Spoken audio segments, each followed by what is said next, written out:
And I think a lot of Spurs fans are saying, why did it take Tottenham Hotspur that long to do the deal and Arsenal have done it within a day? That's what it looks like. We were talking about a lot of the background work had been done in June, Mark, but also when you are trying to match a deal, it doesn't take any time, does it? No. Because you know what they've agreed with Crystal Palace. So you go over there and say, right, this is what we'll do as well. And then it's up to the player to decide where he wants to go. And Arsenal are playing a blinder in this respect because they've sat there, they've not wasted time at the negotiation table. They've just allowed Spurs to do all the legwork, knowing that this is a lad that's an Arsenal fan.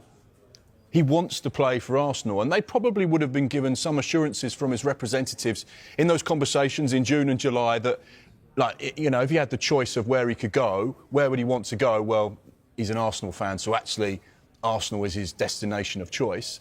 And therefore, they would have been so relaxed in this situation. And they've acted like a big club. I said on the show at 4 o'clock that it's almost like this is chapter 1 from the Real Madrid school of signing players. We'll just wait because we're a huge club. We know the player wants to come to us. We're that big a draw, so therefore we can be so relaxed in this situation. We know we can match what Spurs are willing to pay, and all we have to do is pick up the phone and action the deal. And it's as simple as that. And it feels like it is like that simple.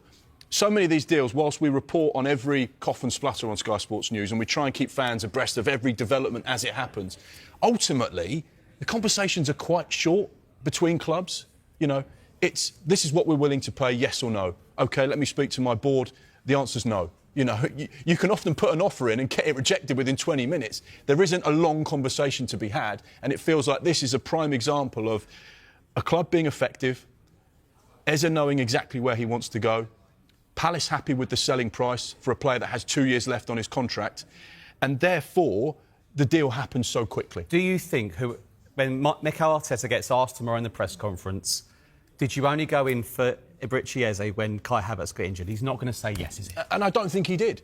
No. I remember being on the show with Damesh in June and July, and I remember saying to Damesh, is Noni Madueke and Eberechi Eze a target for Arsenal? Both of them? Yes. You said to me yes. Thank goodness I said yes. You did. No, but because I was surprised that they would go into the market for two of those types of players that were going to cost in excess of 100 million, big outlays from two rival Premier League sides. You said yes. And whilst that was the case and turns out to be the case, there was an interest in getting Nwaneri's contract sorted.